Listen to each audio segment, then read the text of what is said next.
Oh, they've done it! Steven Terodde, an instant hero! Can you believe it? Plenty attacking! No! The comeback is complete! A stunning second half from Schalke!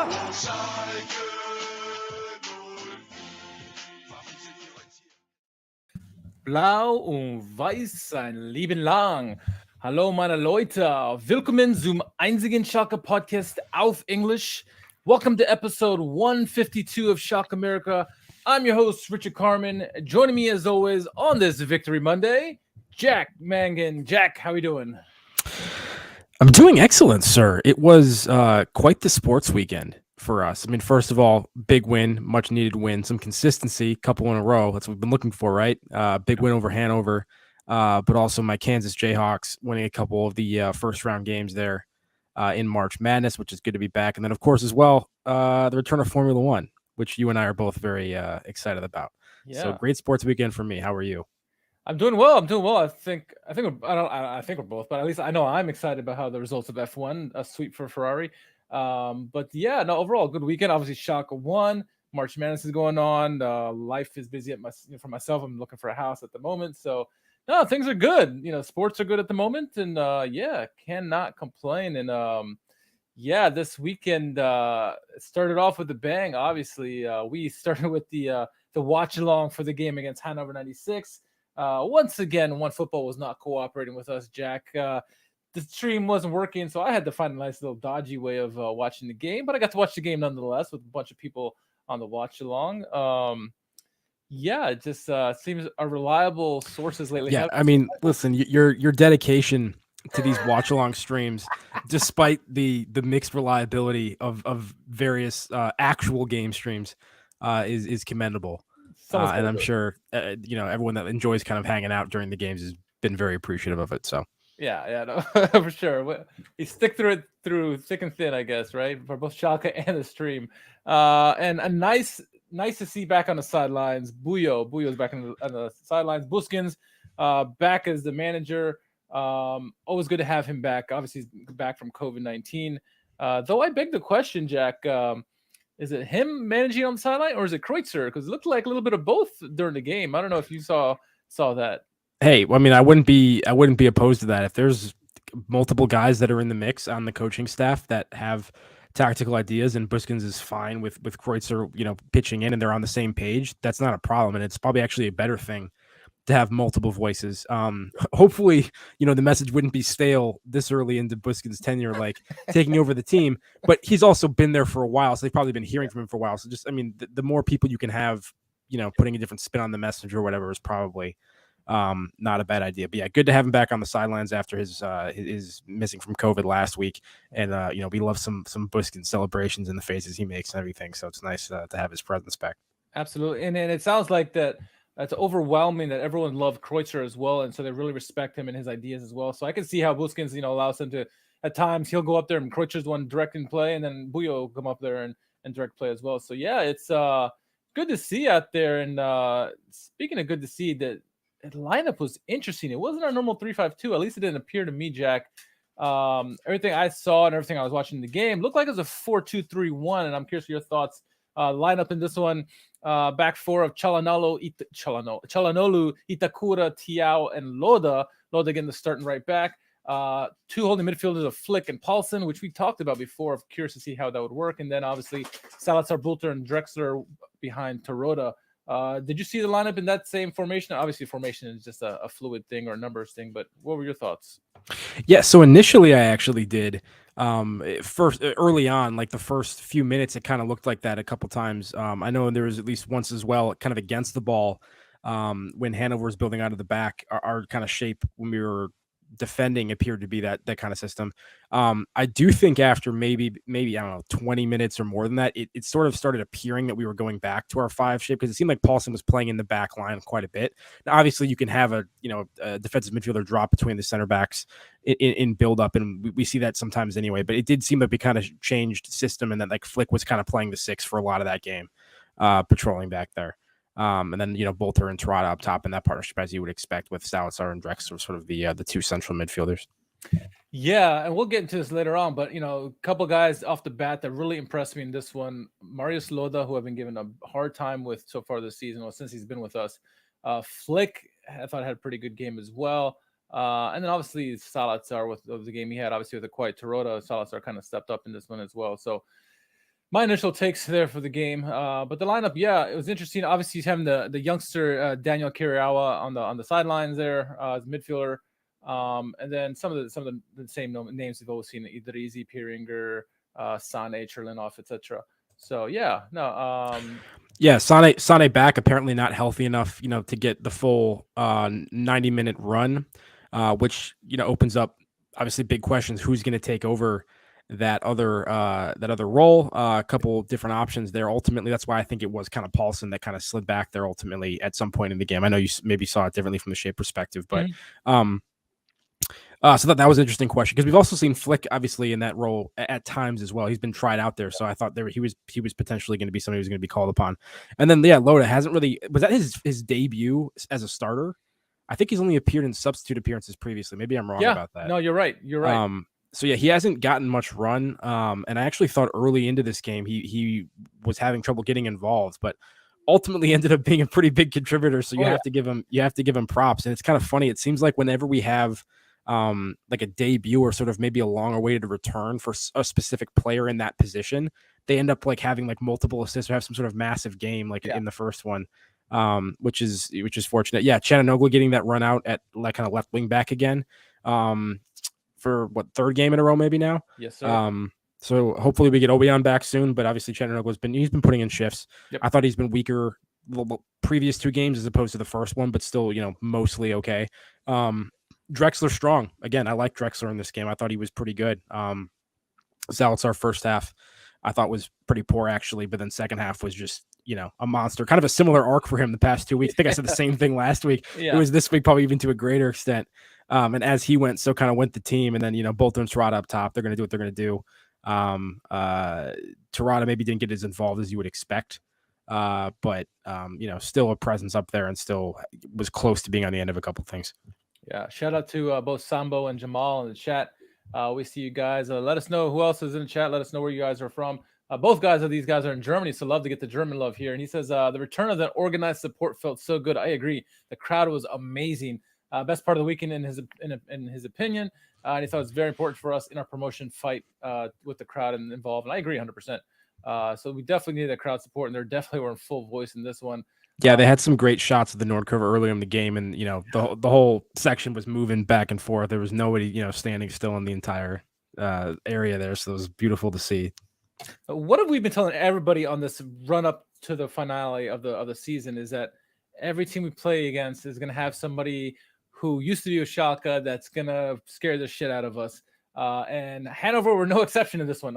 Zieler, who I thought was phenomenal in this game, actually, the goalkeeper. Weidant, the striker, with Cedric Toykert, the guy who used to be with Schalke. Philip Oaks, Murioa, Valbrecht, Frank, Undua, Burner, Diemers, and Kirk.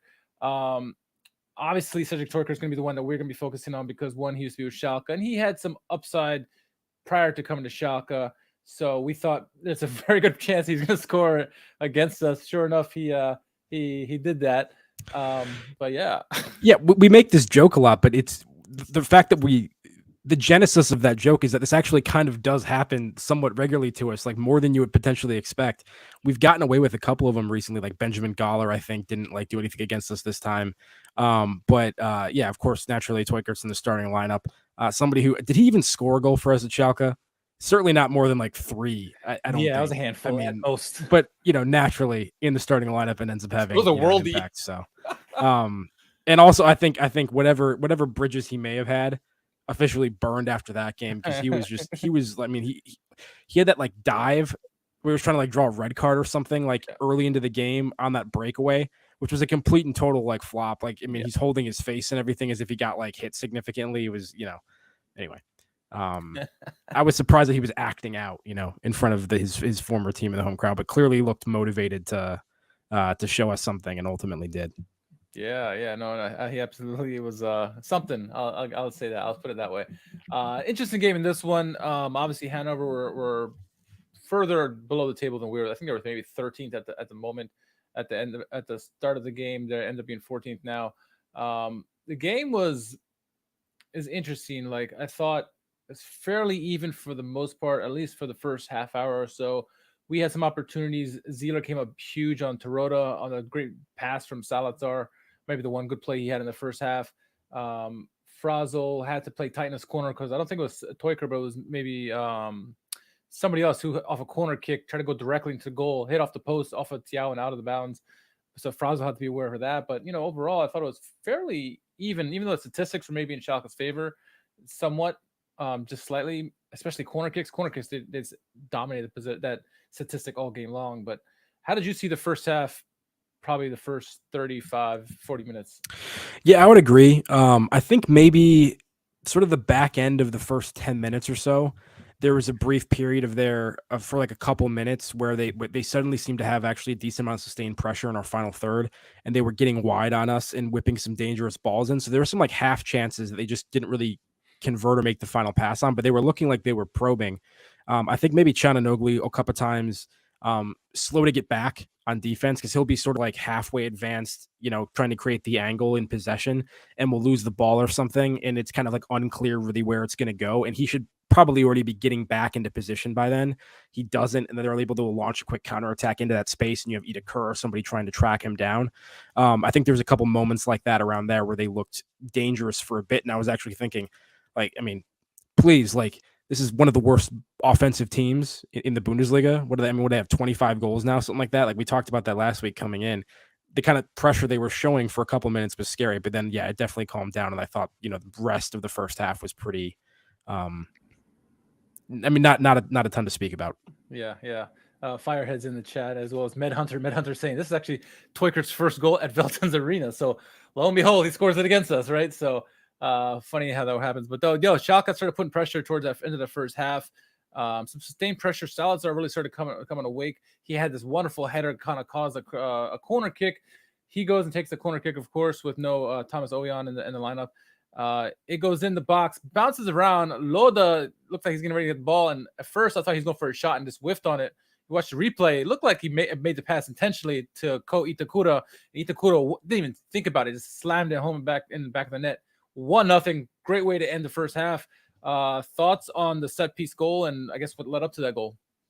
Yeah, definitely more convinced of the intentionality of that Loda pass than the Salazar one to Terodde back post in the first half, which I think may have been a shot attempt, like a curler that Terodde just kind of ran onto potentially. I don't know if you remember the play I'm talking about. Anyway, but yeah, it's a nice opportunistic finish from Cody Kerr. Not the first goal he scored this season, so nice to get some production from him, and he's been doing it with his feet quite a bit. So a lot of times when you're seeing the center back score, it's it's a header on a corner kick or what have you. And Ida Kerr scored I think a number of goals now with some nice kind of depth finishes with his feet. So Salazar I actually thought was pretty poor from corner kicks, as he typically is. Like he's a good player and can make some nice passes in the flow of the game, just not great from set pieces. That was another one that was pretty short, and I think it was maybe flicked on kind of into the mix. But I know he had a couple too that were kind of cut out because they just didn't even get past the first defender kind of a thing. But big to grab that kind of going right kind of in the midpoint of the game there.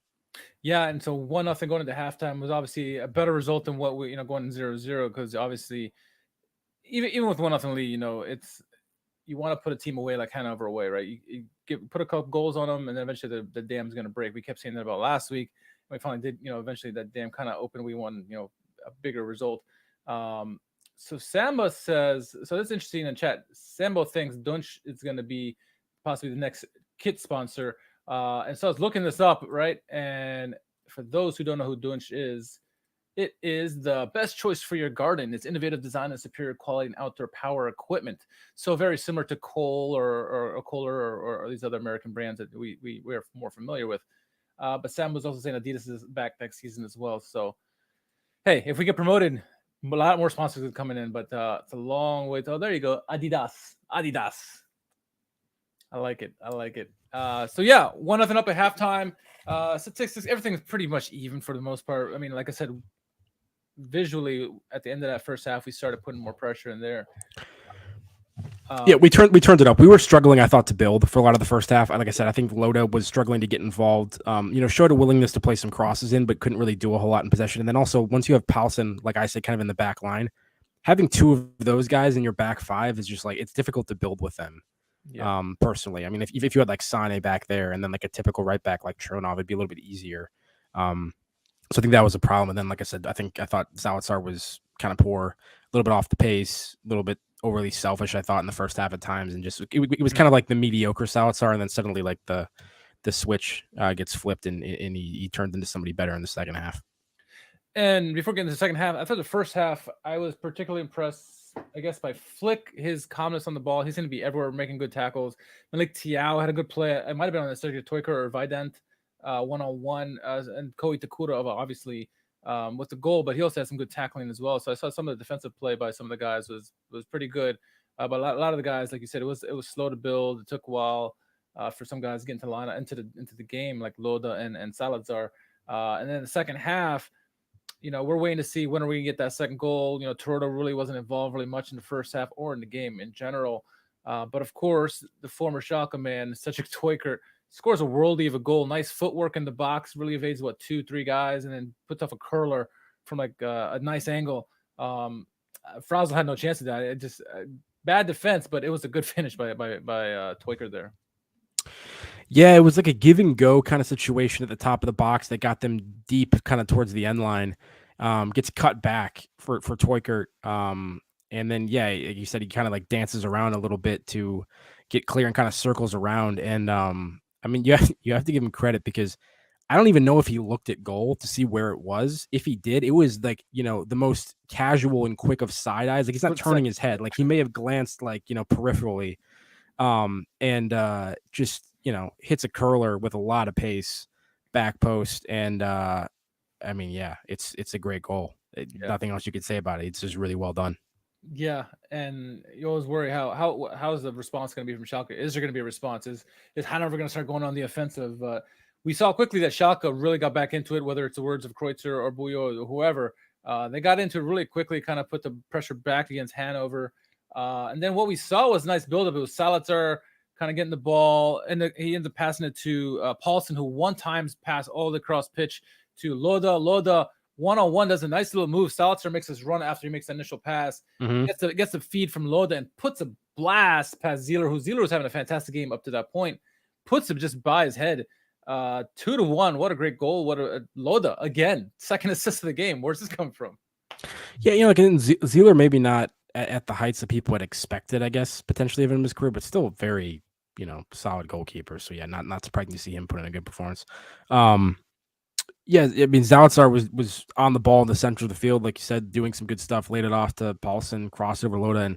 And when that ball went wide to Loda, Drexler, who had been to kind of the top of the box, he moved out wide as well and dragged the defender with him, which created this sort of like soft spot in the defense. And then Zalazar made that sort of trailing run diagonally to occupy that space that Drexler had just made available by his movement too. And then Loda played another good ball in, picks up the second assist of the game. Like who would have expected him to have that kind of impact? And I mean, you got to say it's a fantastic finish from Rodrigo Salazar. He just absolutely, almost rips the net off his hinges or whatever. Hinges? The nets have hinges? I don't know what nets have. Hooks, something. We'll give it to However, they're fastened. They almost were no longer fastened after that shot.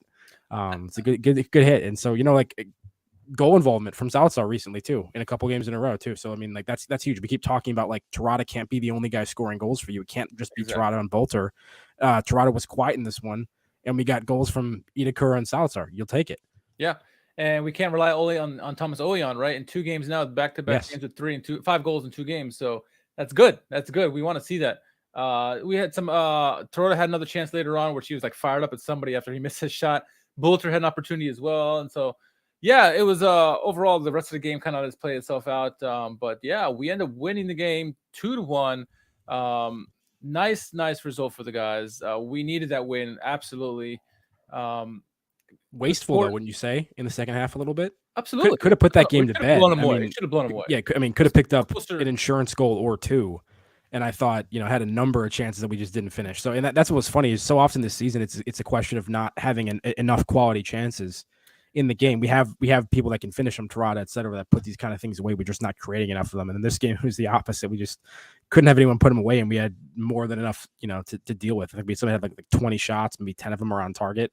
And I think, there was some half chances in there as well that almost could have been better too. So there you go. 29 again. Yeah, I mean, really efficient, like with less possession. And I thought we dominated the second half. First half was kind of, whatever. Second half was one-way traffic, and we probably should have had more than the 2 goals. Deserved win for me. Yeah, and I agree with William, Schalke Cannon in the house. Give a shout out to them. That second goal probably did break their confidence, I think, because they didn't really look threatening. But again, like you mentioned, we blew some chances. We really shouldn't have blown them out, and we made it closer. It was unnecessarily close to the end of the game, but we held it out. 2-1 victories. I mean, some of the statistics are overwhelming here. Shots 20-9, on target 9-4. Possession was more in their favor, but of course they're trying to play catch up. Most of that second half. Corners though 12-2. Usually we can dominate the statistic, and from the onset of the game. We were constantly getting corner kicks, whether it's, hustle plays, force a ball to get turned over into the corner kick or whatever, but 12-2, that's pretty good for us. That might be a record for us this season. And then, obviously they're going to have more passes because they're playing catch up, but interesting statistics, I should say. Thoughts on a lot of, I mean, you mentioned some of the guys already about how you felt they're playing and stuff. Yeah. I mean, I thought a lot of them were solid. I thought Drexler had a pretty decent game. I thought Flick was good as well. Maybe quieter in the first half as well. Kind of a similar arc to Zalazar. Once the game opened up, Flick seems to be able to kind of influence it a little bit more. I thought he was still a little bit shot happy. A couple times where like the ball falls to the edge of the box and he's immediately just ripping a shot from kind of a bad body position. He needs to cut that out of his game, in my opinion, because he can play a good ball and he can play a good pass. And I think if he looks for it in those situations rather than always going shot, it might serve him well. Chananoglu, like I mentioned, I thought was not at his best, but still totally fine. Yeah. The one guy I did want to shout out was Bolter, actually. And he was yanked early, but like I thought this performance in particular really demonstrated the value of Bolter and why he's starting over Pieringer. And it's like, and Pieringer I thought had a good cameo when he came on, by the way, the last couple of minutes, good effort from him. But like Bolter dropping deep and allowing Terodde to be the target man, and Bolter in the combination play, the hold up play, and the things he can do. And sometimes he can, he can dribble through a couple guys and then find a nice outlet pass, like, and can play across. Like he's very, I don't know, he's multi-dimensional there. Not the fastest, but can do some things. So as long as he's not, in like a wing back role, like we saw him once, we has to go up and down the field. But like that kind of Bolter performance, I thought that's why he's a great foil, I think, for Terodde. And maybe somebody pacier would be a better foil in certain ways, but I thought Bolter actually had a pretty solid game and contributed a lot. That was interesting because too, I thought having Bolter playing behind Terodde and kind of like that 10 role, which would have been odd. Obviously, it's better than playing a wing back, right? But how would that work? Because Salazar, you'd think would be more in the middle there, and Bolter's played very well on the left hand side all season long. So how would that work? But he did a pretty good job, like you said, coming in deep and making those long runs and setting up some guys and feeding off of Terodde. So I thought that was pretty good. And then the other position, I guess, or positions is Paulson and Flick playing together. I was curious how that would work, or if it would not work. As you mentioned, Paulson had been dropping deep in the game. Flick also was coming back defensively, doing some good work defensively. I was really impressed. I thought he had a very good game, honestly. Flick did, making some key tackles along with Paulson, and then also trying to spring the attack on the other way. Had a shot or two in the game, set up some long passes, nice deep range by him. So I thought those two together seem very promising. If this formation, however you want to call it, it continues forward, maybe they can find a way to work together, because Flick can be that 6 role and maybe even 8 slightly to an extent, with some of his runs, but Paulson's definitely that drop back guy and stay at home at defense. And so having a little bit of both on the pitch at the same time, maybe can work. Plus you got Drexler, who just works his ass off, and Salazar, whose work rate is just through the roof. Maybe that's what we need going down the stretch, is guys just working their ass off, trying to get those 3 points as opposed to, being too passive. I don't know. Yeah. I still don't know if I see it if we have our full complement of center backs healthy. Because I can't imagine Buskins consistently picking both of those guys in a 3-man midfield. When you also have Zalazar, Idrizi, Drexler. I mean, there's a number of mouths to feed, and I don't know. It's possible. I think you could have Paulson at the 6 and Flick playing, like you said, maybe kind of like an 8-ish kind of role. I do think he has enough pace-ish to kind of cover some ground there, and I mean, he's shown that to some extent, although I do think he's probably better in a similar role to Paulson. By the way. What? The word of the day is ish. There you go. Yeah, I'm saying that like I've said it every other second. Yeah, no, but I can understand what you're saying, and this is what I think. This is kind of what we've been saying all along, is that like both of them bring a slightly different emphasis to what they're doing. I mean, they can, and so it's nice to have both of those things on the pitch at the same time. But yeah, I still can't imagine like both of them getting chosen in the midfield. I think it really worked in this game in particular because I thought that Paulson was mostly playing kind of more in the back line, and he was creeping up a little bit, but I don't know. I thought Anyway, yeah. And the thing I'll say about Drexler real quick is just that, it's not only that he just kind of like works hard and like, runs a lot or whatever, which he does do those things. But I think he also does kind of have a little bit like underrated class on the ball. And I think the reason it's underrated is because he doesn't ever force things. He's not the creative engine. He's not the person who's like asserting himself on the game and kind of like, beating his man and then playing in the pass, whatever. But he lets the game come to him, and then like once or twice a game, there'll be a moment and he will play the pass and it'll be properly weighted. And so you just go, oh, it's a nice pass from Drexler. And so you're not really thinking of him in that way, but he does seem to consistently execute when those moments do arise and he's in the right position. Oh, I agree about that 100%. Jamal here is saying that Itakura, player of the match for him for sure. Would you agree? It's a tough call. Had the first goal of the game. I don't know if I wouldn't know if I would agree. I wouldn't disagree with it though. I'm fine with that shout. And just in general, Itakura, what a signing. Especially just that final center back piece. I mean, like how much he improved our backline overall. It's like arguably the signing of the year. I mean, I'm sure it has to be Terodde pretty much, but like I think Itakura is probably 1A after that. In terms of players, yeah. No, I agree. Oweyan too. I can't forget Oweyan. But I mean, like, but the fact that we're talking about Itakura in those terms, I think is, Yeah, I'm gonna go to say something about Schroeder and the management team for picking him and some of these players that they got. So, I think Itakura is a good shout. Salazar is a good shout as well. Got that brilliant goal, game-winning goal. Loda even 2 assists in the game. Kind of woke up in that second half, right? There's a bunch of shouts there. Obviously, Terodde a little quiet in this one, but it's not bad when you still win the game. He had 3 goals in that one game, and we didn't win the game. So if he didn't score a goal and we still win, that's good. And this question kind of leads to my next thing, where do you think the tactical flexibility with new ideas we saw come from Buskins, or rather than the team around him? I'm curious, once Sane is healthy, what are we going to see? Because we still don't know. This is 2 weeks in a row with everything. It's been different every time, but of course there's injuries, so that played a part into it, right? With a full healthy team, what does Buskins do? Does he go back to the 3-5-2? Does he change it up a little bit? Is it a little bit of this, a little bit of that? Whatever's working. I'm curious to see how it'll work. I don't imagine it'll change that much because it's the end of the season. You can't really. It's not a time to be experimental, but I'm curious. And the flexibility, I'm sure it's from Kreuzer and Buskins, but also the pieces that we have out there, because they can do different things. I think. What do you think's behind this tactical flexibility? I guess with the team. Yeah, I'll have to go back and like maybe rewatch 1 or 2 of the games. Since I mean, obviously there's only been 2 right now, but I mean, like as we continue, 1 or 2 of the games that he's done and see if, like with a more tactical eye and see what I can pick up on. I mean, I do think there's been a little bit more of variety in terms of shape at various times in the match, and that's kind of what we're talking about, like potentially disagreeing on and kind of like how they were setting up to some extent. But at the end of the day, it is still largely, the Gramatsis shape and system to some extent. And I think that's probably, it's a tough call because, if it isn't working, you don't want to say it's for the best just for continuity's sake, because, you weren't getting the results you needed. Otherwise he'd still be the coach. But at the same time, you don't want to just change everything up all of a sudden.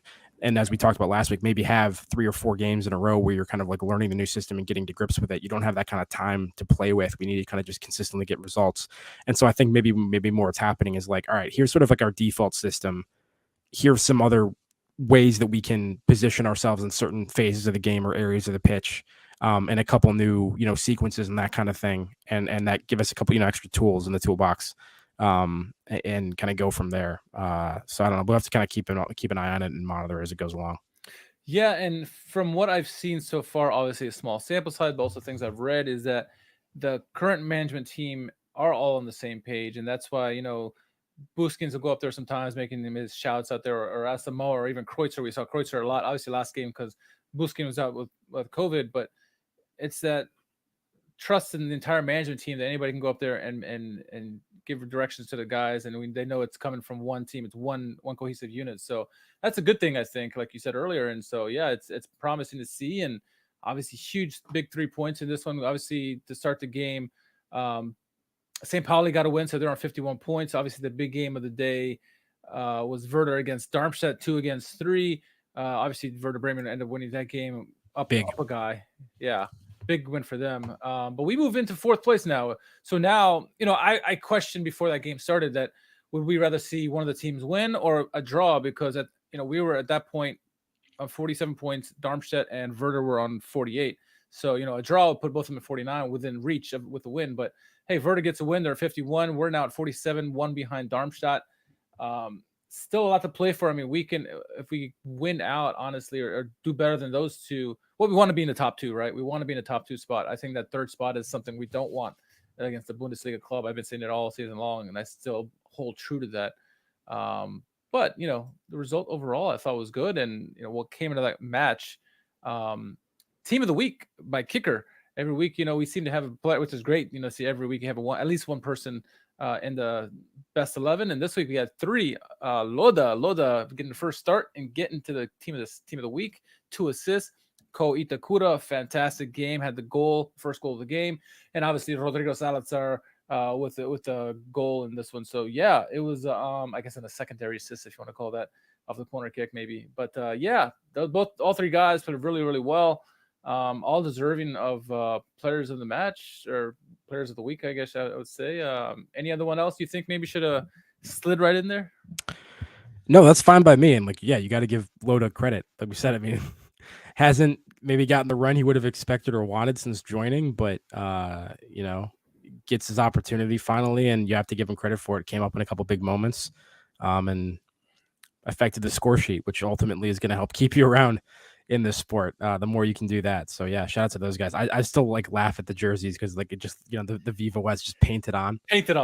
Yeah. No, but it's, it's a good change. It's just funny how it looks. With all the sponsorship talk on the pod earlier already. Yeah. Well, speaking of sponsorship talk, I actually shelled out some money and I'm getting me a Terodde red kit. I know it has the old sponsor on it, but I want that red Terodde one. So whatever, I'm going after it. So, but UK soccer shops where I'm going to end up getting it from, because can't get it on the American Schalke website. So it is what it is. You got to do what you got to do. Also, some bit of good news after the game. Actually, literally while the guy was on the field, Terodde, as if you haven't seen the video yet, he made a nice little video for Schalke fans after the game. And he's saying that, hey, I'm coming back one more year, which is great for us because we need that. It's 19 goals already. And we still got plenty of games to go.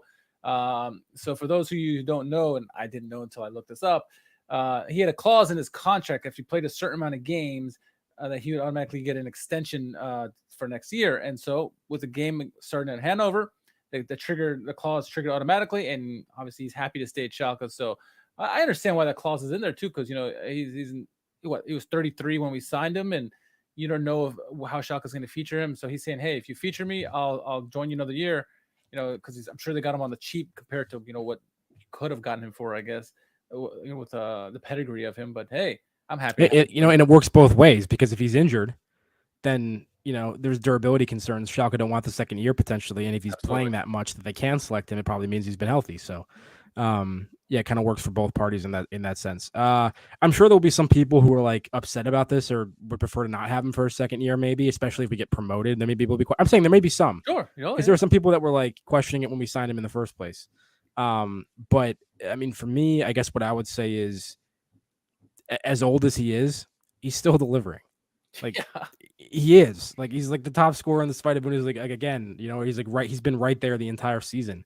And that kind of goal production that you can just kind of bank on, you can't find it around every block. I mean, it's worth something. There's a reason why he's in demand all the time. There's a reason why he was a primary target for us, once we got relegated.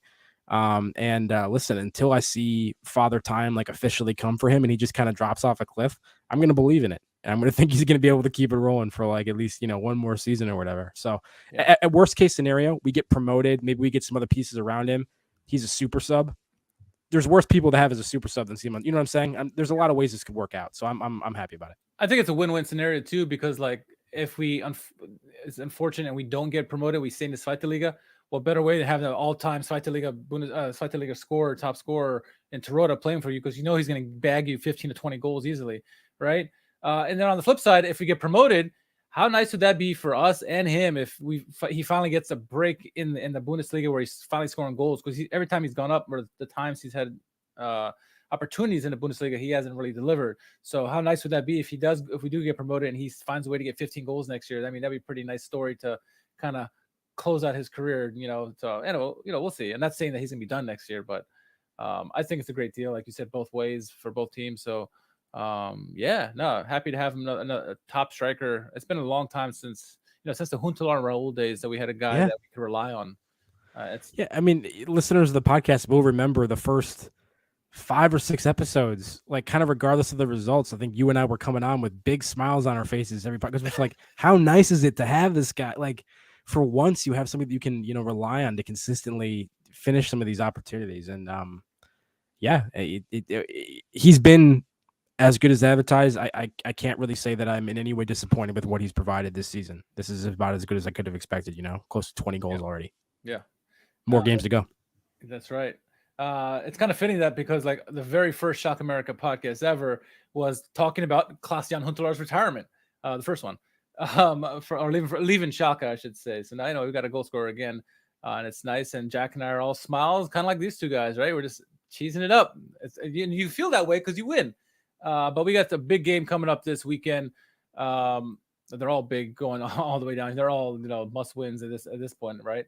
But we got Dynamo Dresden. They're going to be a Friday game, midday kickoff. No watch along. But it is a midday game against Dynamo Dresden. So we're going to be at their home. It's going to be an interesting game. We should win, but you never know. It's a team going to be in 16th place. I was about to say, yeah. It's Dusseldorf. That's literally what I was about to say. It's the curse of the 16th place team. I'm glad you mentioned that. Yeah. So, I mean, I would like to say we should handle business, but we've said that a couple times recently, and it hasn't worked out multiple times. William Kremp in the comment section is really trying to get banned, bringing up DeSanto, but because it's him, we'll allow it for the time. I lost. This is what happens. People start talking about DeSanto. I lose my train of thought. The 16th place team. Yeah. The kind of team where DeSanto belongs in any division that he's in is probably on the 16th place team. Yes. So anyway, I don't have much analysis beyond that. It's a team we should beat. It's a team we need to beat. Let's beat them. We've gotten 2 games in a row. This is what we've been talking about: is we need the consistency. String a couple of results together.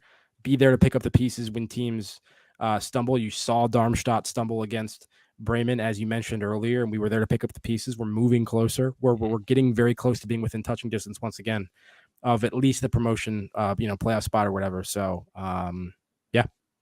And Med Hunter brings up a good point, because everything is still to play for, still in our hands, because everyone above us, we play down the stretch. If we want to get promoted, beat the teams in front of you, beat the teams below you, beat everybody. But you got Darmstadt still. We still got Werder. We still got St. Pauli. We got Nuremberg, who are on our tails. Win those games, and it's in our destiny. But it's up to us at this point, and up to the management team to get the team ready for everyone to play this. So, yeah. So keep it. Keep a couple of rotations going where you can. Keep people fresh. Get Sane and Away on back, and be ready for that final late season push. Like you said, going up against people will have those promotion 6-pointers, if you want to call them that. Yeah, and Jamal brings up a point, which is like, it'll be good and a bad day for us too, because yes, we're helping each other out going up, and we don't want to see is the last day. It's Schalke versus Nuremberg, which is the last game, by the way, and they beat us and we don't get promoted. We don't want to see that. It'd be nice if we both get promoted, but I don't want to see them go for us, friends or not. I don't care, but yeah, no, it's getting tight again. I mean, not that it wasn't. The whole season's been tight, but yeah, let's see what happens. Dynamo Dresden -10 goal differential this season. So yeah, let's see. We have actually, for what it's worth, goal differential the best in the league. It wasn't so long ago in the Dave Wagner era where we were by far the worst. We were the best in the league, entire league. At some point in the season, we were decidedly, second or third. We were pretty far behind, but we've been consistent defensively. We've shored up surprisingly still, despite what happened with Gramozis. But yeah, onward and upward. Let's see what's going on here, and let's see last couple messages before we close this out. It says international break. That's right. Next game is until April 1st. We got 10 days, Jack. No, how long we got? Almost 2 weeks. Almost 2 weeks. That's a long break. You're telling me that we're playing Dresden on April Fool's Day? That's going to go well for us. Oh, gosh. The headlines are writing themselves already. Oh, my goodness. And Utah says, we played Bremen, St. Pauli, Heidenheim at home, which would be a big plus with the fans. Absolutely. So, yeah, let's see. Let's end this on a good note. Let's end this podcast and the international break, at the beginning of the international break on a good note. Jack, anything to plug, or can people follow you on social media? Follow me at JMMangan, JMMangan on Twitter. Very good. As always, you can follow me at R_KHARMAN. Shout out to NBC4 Nashville and Schalke Canada, since you're in the chat. If you haven't done so yet, make sure you subscribe and like the YouTube page. Definitely give us a follow on all our social medias. We are a podcast first and foremost, so listen to our podcast anywhere that streams music: Spotify, iHeartRadio, Apple Podcasts, SoundCloud, you name it, we're there. So definitely give us a follow if you're not doing that already. I'm sure you guys already are. And as always, enjoy the international break, and we will catch you hopefully on another Victory Monday, but we'll see. Glück auf.